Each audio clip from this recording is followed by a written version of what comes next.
Islam, Shalom, Hola, Aloha, Osio, Bonjour, Assalamu Alaikum. This your brother Zach Bay, Indigenous American Moor. Do you have questions about claiming your nationality? Are you confused or hesitant on how to get started or where to get started? Resources on what to study? Questions and answers? Maybe even a question on where to purchase an authentic fez. Help me help you. Book your session below. Use keywords Moorish nationality.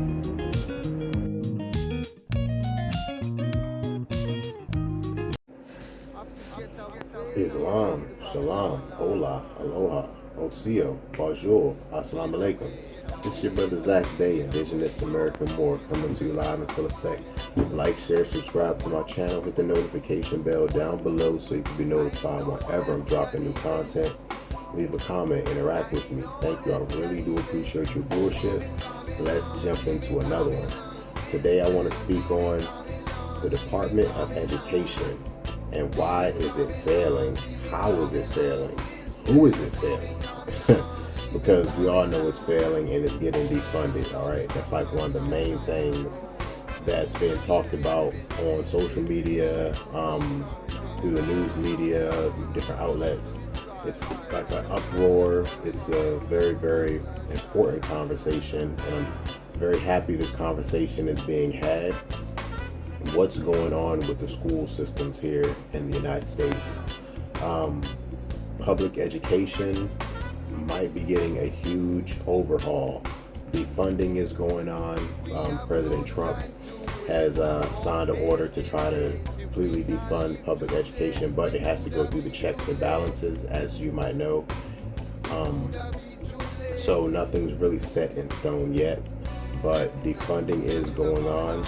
I'm definitely going to get into some videos about the education system, what people are thinking about it, how it's been failing, the trajectory it's been going for the past few decades, actually. Plenty of stories from me going through the public school education system here. I have stories, I've been going for a while, but I'm not going to get too much into those personally today. Maybe I'll save those stories for another time. So, besides the Department of Education being defunded, a lot of people losing access to government jobs being potentially threatened. That's just one thing that's on the horizon, fam. But let's really get into some of these issues on why people are having issues or problems with the Department of Education. All right. Public schools have been closing nationwide for years now, fam. If you notice, if you've had your ears to the ground, if you've been paying attention, public schools have been closing for a while. Even before the influx of migrants coming, because they were closing schools during that time and opening them up for migrant shelters and stuff like that. We know about that happening. I mentioned that before in some of my previous videos.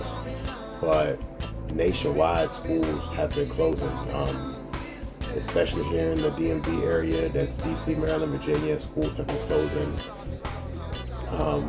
In Washington, D.C., schools have been closing. Like the suburbs, like the Baltimore area, a lot of schools have been closing. We really don't know what direction it's going for public schools, because it seems like they're not really benefiting the public how they were originally designed to do. But how they were originally designed was being funded by Henry Ford, doing like Reconstruction, getting into the industrial age to create more factory workers. All right, there's a quote. He wants to make a nation of workers and not thinkers. All right, a nation of workers and not thinkers. All right, so people were pretty much being put into the system and churned out just to be workers in these factories. But we've since moved away from these our society being completely run on factory labors. We got more of a corporate edge and also into the digital age, fam. So that model has long since been decrepit and has been failing, all right? For years now, it's definitely been failing.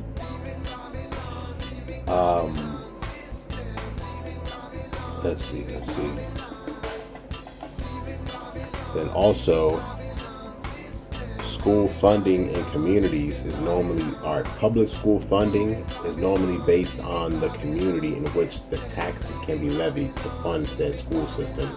So if the actual school cannot raise enough, cannot get enough funding from its tax pool, which is the surrounding community, they have to rely on government subsidies, and government subsidies are stretched very, very wide and thin. All right, so that is what's mostly being affected through the defunding of the Department of Education. It's the federal subsidies. Schools are ran locally and by the state government. You know, state government and federal government are different, so it'll be affected on a federal level. And you know, there's different policies and things they have to fall in line with or to align with in order to qualify for federal funding. All right, so schools will still be funded by the tax pool in which the taxes are being levied from, which is the surrounding area in the community.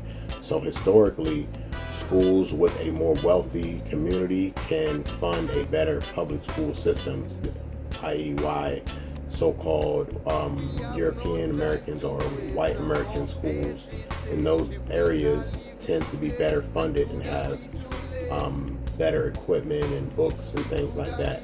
And underserved, underfunded communities were subsequently getting less funding. All right, hopefully that makes sense. I believe that system is somewhat flawed as well, but you know, what can you do? It's public. Besides that, the lack of funding, there's always, for years now, there has been a loss of high marks. All right, this is internationally. All right, the marks in comparison to other countries, our standards are going way down, fam. Like comparing our test scores or our rate of graduates compared to other nations being actually prepared for the workforce, our numbers are going way down, fam. And that's been for years. And I believe that's by design, because the school system we have here is not supposed to turn out thinkers. It's not supposed to turn out people who can think critically, fam. It was not designed for that. As well as other nations learn a completely different curriculum when it comes to world history and or U.S. history, fam. Like, these people are actually learning more of an authentic history to this country, to this nation, as it relates to the international world. All right, they're not just learning like isolated bubble history that's just particularly relevant to here in the United States. You may have seen videos. All right, it was like viral videos going around of people asking candid questions to people in random crowds. They would ask, how many continents are there? How many states are there? Like, some of the most basic questions, fam. And unfortunately, a lot of people here in America were not able to answer those questions in the affirmative, like being correct. So it's very, very disheartening. It's very, very disheartening. And it's not just here. In America, it's honestly a lot of the young generation, a lot of the younger generation here in America. And it's not just widespread. It's like the younger generation is being mostly affected and affected by all of these changes, right? And think about it. The way the school system was pushing my generation toward a certain goal, going to college, graduating high school, going to college, getting a degree and stuff. Like, the times have changed. You don't need the same exact skills as they told us that we needed before. Like, a whole new skill set is coming out. This AI technology is coming out, and a lot of students are actually using these AI apps for higher education, kind of like not necessarily a cheat, but it's just a tool that they're utilizing, and there's really no laws against it. Some schools are trying to pass maybe some type of policies against using those applications, but who's to say that these AI tools are not just another tool to be used like a laptop or a calculator, fam? Come on, like, you can't force someone to use an abacus when they can use a calculator. You know what I'm saying? It's like, why? What's the point? What benefit is that really? What benefit am I really getting from that? Especially if we have to pay as much for college here in America compared to other nations. We have to pay so much, and they're saying that certain tools can't be used if it's going to help you pass the course or gain more knowledge, right? I guess the professors might be worried about it being a cheat and them not retaining the information. But if a student can use these tools and retain the information, what's the problem? All right. Let's see. So the standards of grading has changed as well. So besides other nations learning a different history than we do here, in America, since I've been in school, there's been certain percentages to gain like an A, to get the mark of an A on a test or on a paper or on a project, any type of work. It had to be within a certain percentile. All right, so it could potentially be, in order to gain an A, it has to be from 100% to, let's say, 90%. All right, if you get below a 90%, you start getting into the B marks range. All right, so a B could be from an 80 to from a 89% down to a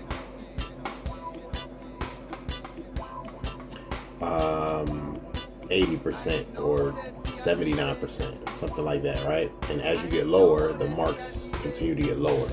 So, to my knowledge, the grading scale and the average percentage has greatly decreased. So, in order for someone to gain an A, all they simply have to do is gain like a 70 or something like that. If you can get a score of a 70 on a test, that is equivalent to gaining an A on the test. Like, that's how low the standards have dropped, as far as I've come to believe. And that's just, those aren't the exact numbers and figures, but that's just, hypothetical, so you can get exactly where I'm coming from. But the standard has dropped since I graduated high school and went to college. So these children coming out now with a degree or a diploma have even less knowledge than when we were in school, fam. And that's what I'm gaining from a lot of this information coming out on. There's teachers ranting, fam, about how these students can't read. They can't read. They can barely write. Their comprehension skills are in the dust. It's like, even all the shorthand, you know how text messaging, when someone texts on a phone, there's so much shorthand that people can use, and they're actually using that shorthand to actually write out, sentences and paragraphs, man. And it's not the way it's supposed to be. But I'm gonna speak on, let's see, on my previous video, Food Wars. I spoke about how even the budget for the lunch in the schools. So if your children are being sent to public schools, the budget for the lunches they're either running out by the end of the school year and they're forced to keep giving them the same recycled meals over and over and over, or they simply have to bring their lunches to school, fam. They're supposed to get free lunch, and the Department of Agriculture and the Department of Defense are in control of what the school systems get, the public school systems get for lunch. And in my previous video on Food Wars, I showed how other nations are treating their students, how treating their children when it comes to lunch, and giving them more healthy options, real food options, not these processed, pre-packaged, and preserved ridden food products. Like, it's not even actual food, fam. It's a food product, right? It's like food. All right, so legally it can be marketed as food, but because it's like food, it's not real food. A lot of it isn't, fam. So even the standard for a lunch has greatly dropped. I remember the food pyramid when I was coming up in like elementary. They got rid of the food pyramid. They came up with the food circle. All the nutrients and vitamins and stuff that you need, all the different colors, the different color spectrum that you need to incorporate into your meals, man. Like, the standards have gotten so low.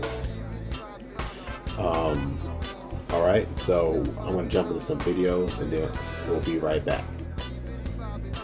Many of you have a very short memory. I chose to go to college because my grandmother could not. There were laws prohibiting it. So while you throw around and weaponize words like diversity, equity, and inclusion, the NAACP Legal Defense Fund did not come into play in these conversations as a nice gesture. It was to push back on laws that prohibited people like my grandmother from pursuing higher education. And while you are correct, Mr. Taylor, we need to prepare the next generation workforce. As we know, in an industrialized nation, that is not just going to be people who work in factories. That is going to be the doctors and the lawyers and the teachers and the social workers and the community leaders, the engineers, which all require college degrees. What we should be doing is trying to make every opportunity available to every student that wants it, no matter what that opportunity is. I'm a former education analyst who worked specifically in school rankings, and next year for kindergarten, I'm sending my son to our inbound low-ranked public school, and here's why. Number one is all the studies, research, and data that show that the elementary school a student attends is not tied to future success. Factors that do heavily influence future success at the elementary school age are home environment, family attitude towards education, parent socioeconomic status, community support, and a handful of socio-emotional skills. Reason number two is these school rankings aren't telling me anything about the quality of education my son is receiving or the quality of the school. I believe this for a few reasons. The first one being that school rankings factor heavily these standardized test scores. Not only is the U.S. the only country in the developed world that uses standardized tests in the way that we know from decades of data collection and research that these standardized test scores are not telling us about the quality of education our kids are receiving. They're telling us about the number of affluent, white, native English speakers. Another reason is the fine print. When I'm reading the fine print on some of these rankings, they're using data from the 2020-21 school year and the 2021-2022 school year. First of all, what do we remember about that time? Peak COVID. Tests were being administered at home, and it was a complete S show. The students in the system went missing during those years. The students being measured in those years will have graduated by the time my kid is even in first grade. Another reason is that they factor factor in student retention in some of these rankings. All that tells us is how transient the community is, which could be based on so many factors. Third is they use class size in a lot of the rankings, which doesn't really tell me anything about the quality of the education. It's telling me how the district and the state are allocating money. Of course, I care that my kids are going to get the supports that they need in school and that they're going to have the community. So the questions I'm asking are, what does the support staff look? How long has the principal been there? How long has the rest of the administration been at this school? What's the average teacher tenure? What kind of opportunities are there for parents to be involved or know what my kids are learning in class, and how can I support the teachers? And the last thing to keep in mind as we're learning about the schools around us is some of the loudest people about the quality of the schools do not have kids in those schools or even in the system. So dig a little deeper, ask some more questions when people are being loud about how bad that school is. Okay, let's talk about it real quick. Let's make it make sense. I am truly bothered by the state of education. Education is falling apart right before our eyes, and nobody wants to do anything about it because everybody's concerned with looking good instead of actually being good. You have teachers allowing students to do their hair in the classroom. You have teachers having inappropriate relationships with students left and right. You have students putting their hands on teachers. You have teachers fighting kids. You have kids fighting all over the building, and then the parents come up there and fight each other and also fight on kids. You have kids not being able to function in English, math, science, or history because they cannot read on grade level. It is a true shit show. You have coaches pressuring teachers to change students' grades. You have baseball teams and sports teams harassing each other and committing racist acts. You have kids on Chromebook 7.5 hours a day. You have teachers not teaching. You have teachers barely surviving. You have admin who exercise zero common sense. So the day is all over the place and it's hectic. You're short on bus drivers. You short on teachers. You got substitute nurses. Okay, let's talk about it if we're going to talk about it. But we have got to do something because it is truly falling apart. And we sitting back doing nothing about it.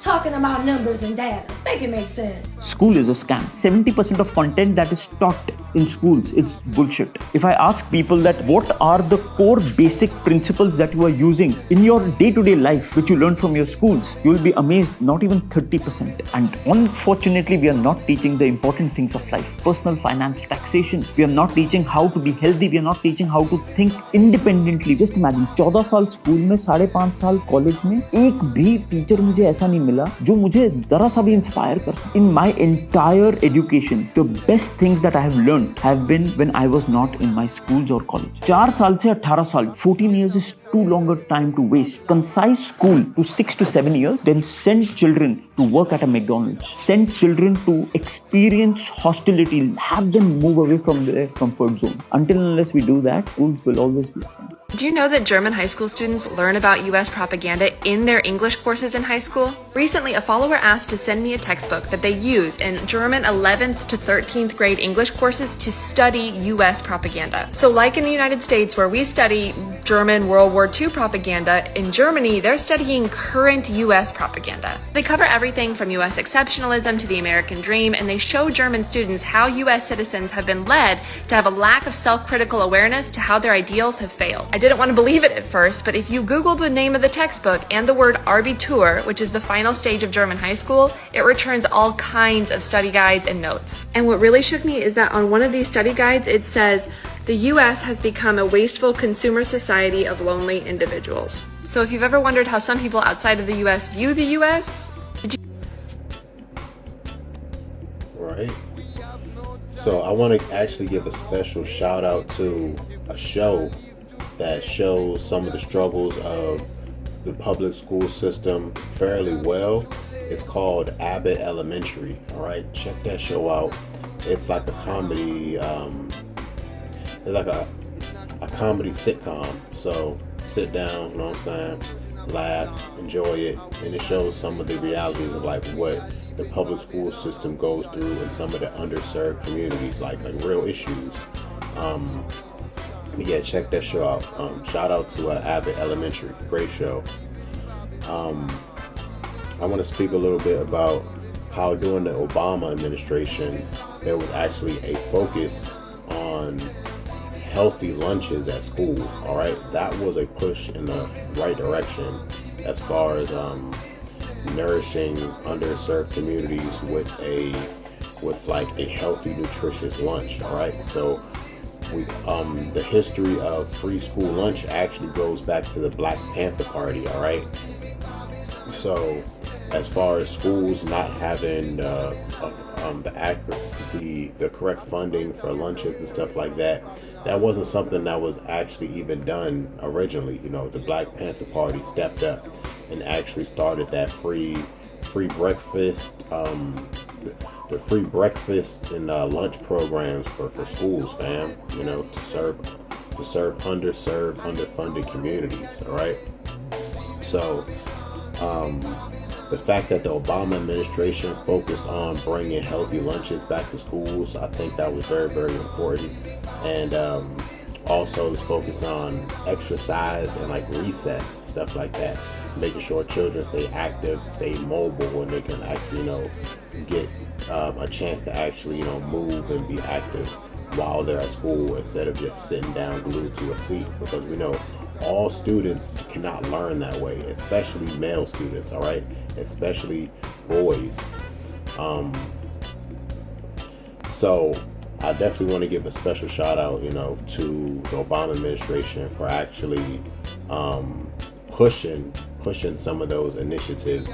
And it's a shame that some of those programs and initiatives were like dialed back and rolled back, unfortunately, because that was a step in the correct direction, I believe. Let's see.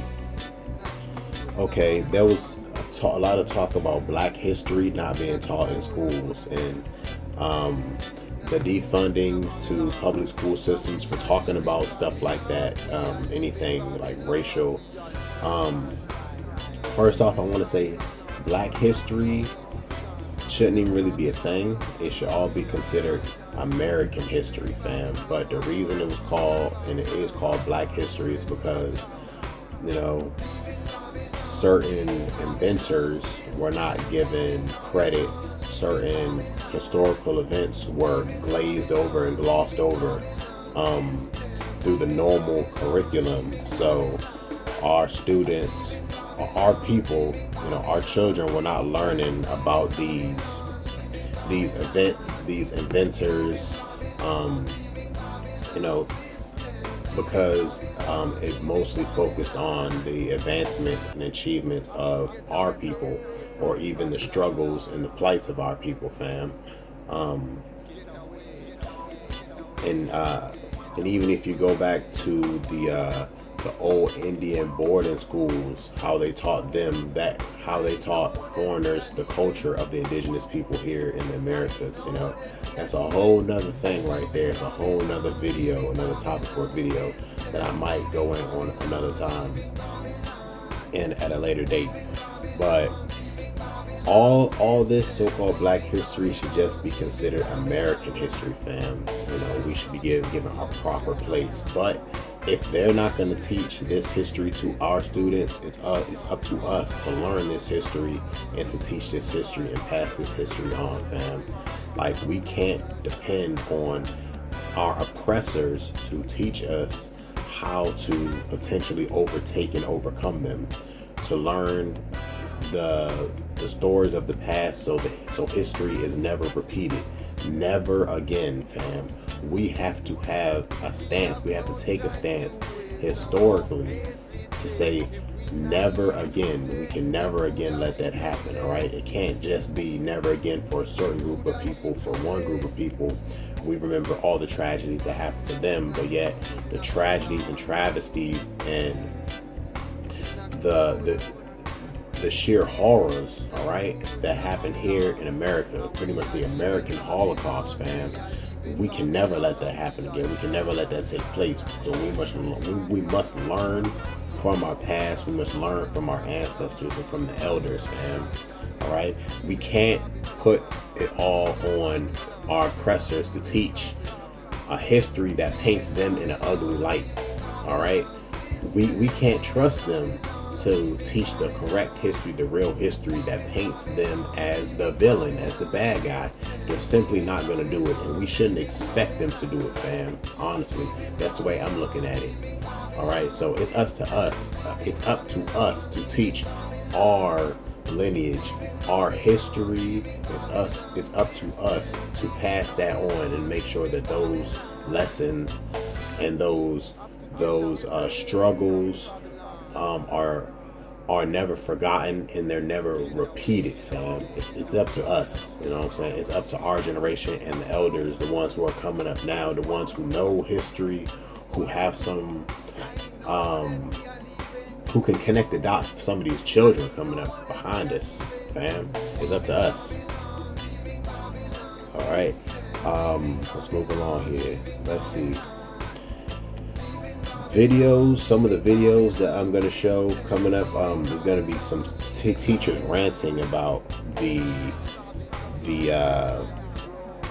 how some students cannot read, fam. It's like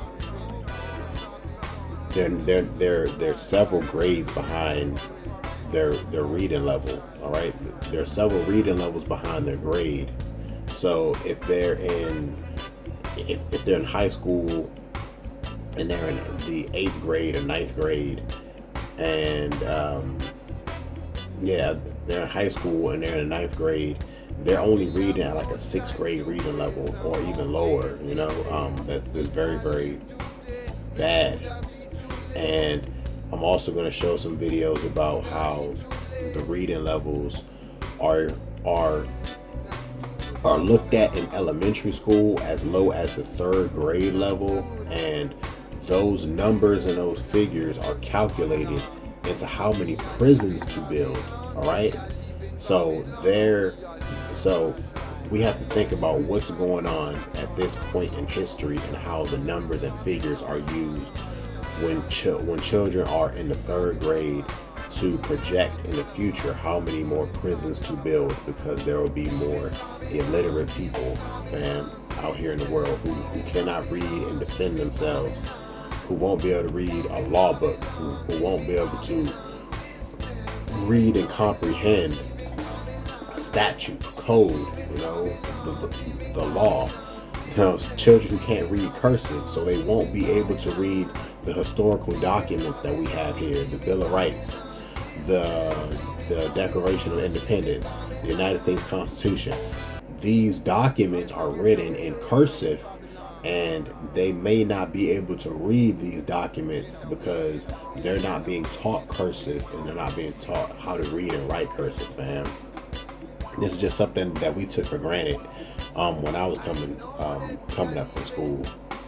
So along with that, the No Child Left Behind, that played a really large part into why students can't read. That's what I wanted to say.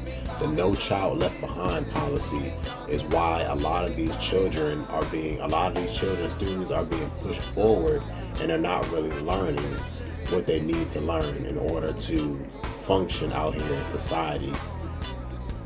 And then it's so bad that there's even people working corporate jobs. All right, there was a video that I saw of a European American woman, so-called white woman, and she's sitting at her computer and she's complaining about how she has this corporate job and she graduated from school and she can't read, fam. She says she has to use spell check all the time. And I'm like, wow, they're really churning these children out. They're really churning these people out from these institutions, and they don't have the knowledge to function out here in the real world, fam. It's just the way the school system was designed. And that No Child Left Behind policy was one of the final straws to like break the camel's back, for us to actually see that like what's really going on in society, why our children are failing, and why they are dropping so low on the scale on the international level, fam. It's like it's horrible. It's very, very shocking, very, very surprising, fam.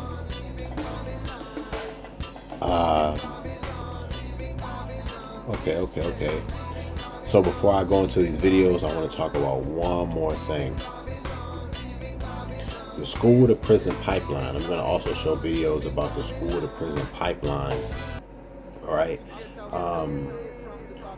There was these rat experiments that a lot of the models of our school system is actually based on. It's a very, very old model. Like, the model of our school system hasn't changed in over 100 years. The way students still sit in rows in classes in front of one teacher, one professor, it hasn't changed. But everything else, the way our society has progressed, has changed. All right. There's a video of a person showing, a phone, an automobile from 100 so years ago to modern times, and everything has changed. But yet he shows a classroom from 150 years ago to a modern classroom, and the models are exactly the same still. It's like it's time for an upgrade. I thought that was very, very important. But there's videos about the school to prison pipeline. So grade reading scores being tested at grade level 3 are used to project how many prisons to make in the future. The removal of trade skills. There used to be trade skills inside the schools, fam.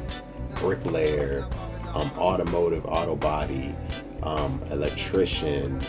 All right, it used to be a few of these trades, all right, inside of the school, inside the public school systems, and they intentionally took those out in order to control those trade and those skill industries, fam. Like, they literally did that to the school systems here in America. The way the school systems are also set up here, they're more set up so females have more of an advantage, because the way the school system is set up is it's more of a model of how women can learn better. All right, it's just because young men have so much energy, and we learn in a different type of way, more so hands-on learning, maybe a little bit of trial and error, not just sitting stationary and given a whole bunch of facts and expected to sit there and sit still and retain all the information and then regurgitate it. That's not necessarily the way boys have learned historically. So when it comes to some societies that separate young boys and young girls learning together, some societies separate them, boys schools and girls schools, up to like a certain age, because literally boys and girls learn differently. And the way our school systems are set up is boys are sort of treated as like defective girls, and if those boys don't fall in line, the repercussions, the backlash of them not fitting in that mold are more dramatic. Boys are sent out of school and suspended and expelled at a much higher rate than girls are. It's even starting to reflect in the higher education that the number of female graduates are starting to vastly outweigh the number of male graduates, man. So, that's just one more thing that's being pushed, and that's a detriment to the public school system. The push of the LGBTQ plus against parents' wishes, that's being pushed in a lot of the public school systems, and that's also something that's being rolled back with the removal of funds from the Department of Education. All right, so a lot of parents had pushback and resisting against the LGBTQ type of agenda being pushed in schools, certain books and curriculums being taught, even certain policies as far as names, certain gender specific type of names are being used inside of the school, but they're keeping it away from the parents. So counselors, teachers might call your child by a different gender and a different name while they're in school, and then they intentionally keep that information away from said parents outside of school. That type of stuff is going on, and a lot of parents are downright resisting it, and they don't like it, fam. So there's a lot of contributing factors that's pushing the school to prison pipeline, and there's beginning to be a lot more people who are talking about these different like runs on the ladder in order to, you know, get children from the school to the prisons, fam. So it seems to be all by design. I'm trying to tell you, it's like all by design. It's all set up that way. All right, so let's jump into some more videos, and I'll be right back. Kids leave college and their job has nothing to do with what they studied, right? And this has been true for a very long time. ChatGPT did not break the college system. The college system was broken before, right? So a lot of these things that we're talking about, whether it's economic inequality, et cetera, were already issues that in a sense we were kind of ignoring because we were limping along. And for better or for worse, AI has kind of accelerated a lot of these things almost to like absurdist, you know, the absurdist extent, i.e. all children now have a tool that help them write an essay that could reasonably pass like an 8th grade English paper in about 5 minutes, less than 5 minutes, right? 5 seconds. So, exactly. So it's like pushed it to like this absurd, and then what you have to ask is, what was the purpose of writing an essay? Not let's ban ChatGPT from schools. Here's a modern day phone. Recognize it? Here's a phone from 150 years ago. Big difference, right? Stay with me. Here's a car from today. And here's a car from 150 years ago. Big difference, right? Well, get this. Here's a classroom of today. And here's a class we used 150 years ago. Now ain't that a shame? In literally more than a century, nothing has changed. Yet you claim to prepare students for the future? But with evidence like that, I must ask, do you prepare students for the future or the past? I did a background check on you and let the record show that you were made to train people to work in factories, which explains why you put students in straight rows, nice and neat, tell them sit still, raise your hand if you want to speak, give them a short break to eat, and for 8 hours a day, tell them what to think. Oh, and make them compete to get an A letter which determines product quality, hence grade A of meat. I'ma just say this. I teach 7th grade, they are still performing on the 4th grade level. 7th grade English teacher here. I teach in Northern Houston, and I teach at one of the more affluent schools. When I tell you that these babies cannot read, they cannot write, and they cannot comprehend, I'm not being funny. I'm being dead serious. It doesn't exist. I have kids constantly asking me, how do I spell window? How do I spell important? How do I spell though? And they be serious. They're dead serious. I could ask them, who is the main character of your story? The story of 4-paragraph story we just read. Can't tell you. They don't know. They don't know. They don't know. It took us 4 weeks to get through how to answer a question in a complete sentence. Okay, let's talk about it real quick. Let's make it make sense. I know all last week, all over social media, you saw nothing but teachers talking about how elementary and middle school kids are reading 4 years below grade level. Well, as a high school teacher, I'm here to inform you that high school kids are doing way worse. They are reading 6 years below grade level. The only difference is a whole heap of these kids are going to graduate at the end of this school year. And we are expecting them to go to college and obtain jobs when they cannot even comprehend basic skills, which is why we probably see a problem with employers finding employees.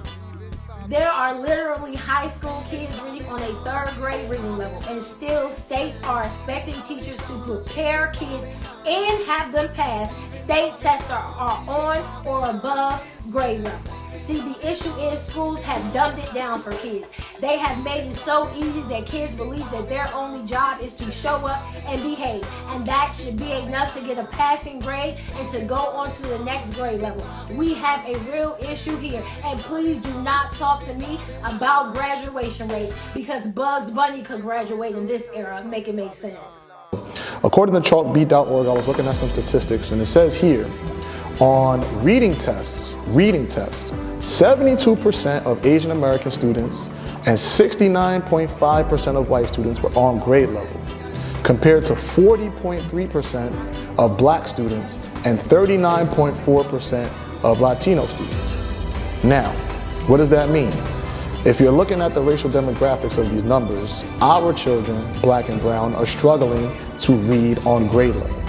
So now what does this trickle down to? When our students struggle in elementary school and they can't do basic reading, writing, and arithmetic, that trickles on into middle school. Then they keep getting passed along because of the No Child Left Behind Act. They get passed along, and now they're in high school and they're on a 3rd grade reading level, 5th grade reading level, 6th grade reading level. And now our high school teachers are stuck trying to prepare these kids not only for college if that's what they want to do, but just life outside of school. And there's a huge correlation there between the behavior and literacy rates. Students who have lower literacy rates tend to have more behavior issues. And we see that with the suspension rates in our schools. Black and brown young men have a higher suspension rate than almost anybody else in our city.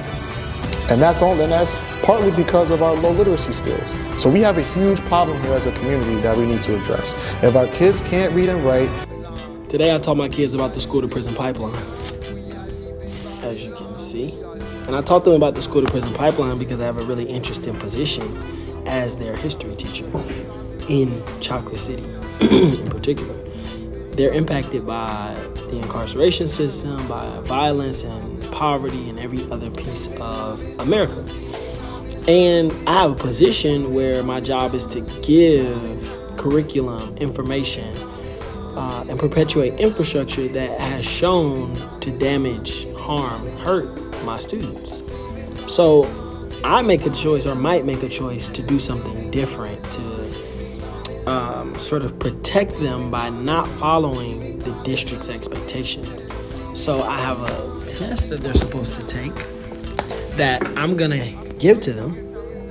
And I don't like the way the test looks because the language reads as follows. How did the climate and geography of New England most influence its colonial economy? Most people in everyday society don't know the answer to this question. And not even because they don't know the information, but particularly because this language is language that only 1% of America uses. So you should not be asking my students questions in a language they don't speak. Anybody can learn a language, so sure, we'll teach them the language, but they're not going to learn it overnight. And why are we hurting their self-esteem by judging them in on a language that we know they're not speaking at home? Why even use that as a reason to write them off and send them to this or put them in this program? Like, it's simple. Let's speak to them in the language they know, and we'd actually understand what they know. So it's difficult as a teacher because, man, I want what's best for my students, but I have a job to do and have to make a choice between doing my job and doing what's right. Man. So according to the DOE, right, so we take the milestone. So if a child in the 3rd grade don't pass the reading portion, they supposedly supposed to be held back. Now, I don't know how because when they get to the middle school, when we get them, right, we know they have the babies can't read, incompatible reading skills. Well, it's on the floor. So somebody not telling the truth somewhere. So in the 3rd grade, hold up, the 3rd grade. Speak on behalf of all of us. Wait a minute, Mr. Hill. In the 5th grade as well, if they don't pass these milestones in reading and math in the 5th grade, they are supposed to be retained. What's going on? It's your Department of Education. That's what they said, not me. I mean, they a joke. regardless, that's a separate topic. Mm-hmm.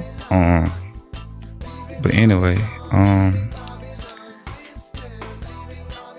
I would say the accountability again is on understanding those children and not just passing them along on those relationships, because like, well, they can do it, they got the potential, they have this, that, and the third, but most of them don't know how to test anyway. And that's the responsibility of the teacher and the classroom management. You know, chill. Like I tell my class, I say pump your brakes. I don't say skirt, or I say listen up, and they say what's up. The government makes decisions on how many prisons to build based upon third grade data. How many kids can read by third grade and how many kids are truant after middle school. You're saying eccentric, energetic boys are going to be felons. That's literally what happens. That trajectory starts in third grade. And if your son can't read and is in trouble, they're forecasting that there's going to be a cell for him and they're going to monetize it. Right. It's like the American education system, the Department of Education really seems to be failing. It seems to be on its last legs, fam. So if you also notice within the last few years, I've noticed this personally, but it seems to be a rise on female teachers having inappropriate relationships with their male students, fam. It seems to be happening like middle school through high school. It's definitely on a rise. I've seen that happen so often in so many states, fam. So I just really can't tell you what could potentially lead to that, except besides like mental illness or something like that, honestly. But that has definitely been on the rise lately, and it's not a good look. I want to talk a little bit about Dr. Umar. I don't agree with a lot of the things that Dr. Umar says, but I agree with several things that Dr. Umar speaks about, especially when he talks about the over-medication of young boys, especially our boys, when it comes to the education system. They're tested for IEPs, individual education plans, and then they're tested again to see if they might potentially need some type of medication to function, fam. And that's never good. I wouldn't ever recommend you putting a young child on a type of medication that could potentially alter their psychology or behavioral patterns, emotions, because all those things are just beginning to really develop. But yeah, when Dr. Umar talks about that, I definitely agree that the over-medication and the stigmatization of our children being in learning disabilities, having a higher percentage of having these like learning disabilities or these individual education plans, fam. Very, very important. Also, I want to talk about how I watched a video, and it was these two young girls talking about how they feel school isn't even important because it doesn't teach you anything that you need to know in real life. And they list a few things that they would be interested in learning. They was like, they want to learn how to be able to file taxes. They want to learn how to start a business. They want to learn about financial literacy and ownership, fam. So it's like these skills, these life skills should definitely be taught in school. Whether it's middle school or high school or all 3 years, grade school, middle to high.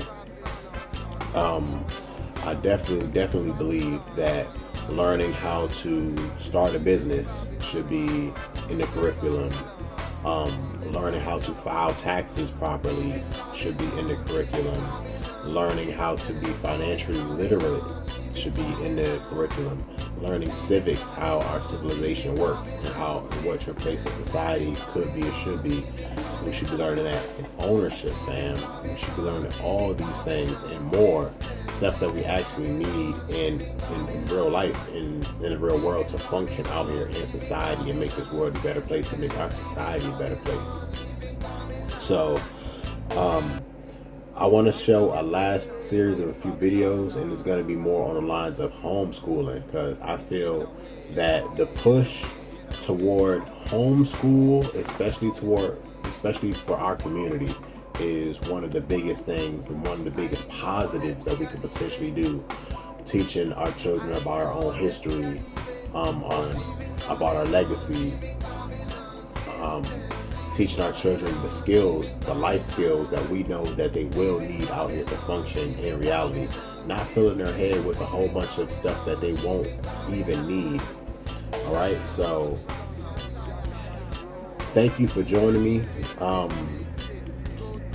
This is probably going to be my last bit, and I'm going to show those videos before I close this video out. I know this one has been a long one right here, long form content, but hopefully you watched it all the way to the end. I really do appreciate your viewership. Once again, this is Zach Bay, but I want to close it out on a little bit of a positive note, and I want to show the videos on homeschool, all right? And what a lot of people don't know is that African Americans are the highest group of new homeschoolers in the United States right now. And I think that that's because we realize that, honestly, the American school system is very oppressive to our Black boys, if I can be honest. And being able to cultivate an environment where you can actually expose them to history, to, different types of learning, things that aren't whitewashed, being able to, give them a larger amount of exposure in different subject areas, being able to not put your kids in situations where they're being bullied, and also even supporting mental health, being able to have the autonomy and then the where you can control the environment to support your child is just something that more and more of us are doing. The biggest thing that I want parents to understand about homeschooling is that they look at it with a great deal of concern that they're never going to be able to replicate the public school model at home. And the answer to that is correct. You don't want to. The public school model is not designed for your children. The public school model is designed for mass production of education. But one of the things that was so wonderful about it was not just the time that we got back with our kids and the wonderful relationship I have with all of my children. It was the fact that when they had problem with the subject matter, I didn't sit there and fill out requests for curriculum changes or different tutors. We changed the curriculum. We got them a tutor. I didn't have to go to a school board meeting. I changed it. Obviously, all of our kids went through basic reading because you got to be literate no matter what you do. All of them went through basic mathematics because you got to understand mathematics no matter what you do. They got into high school. Okay, what do you want to do with your life? Because the first thing that we would tell our kids is you got to feed yourself. Dreams are great. They just don't feed you. So you either got to pick a dream that allows you to feed yourself, or you got to pick a job that allows you to pursue your dreams.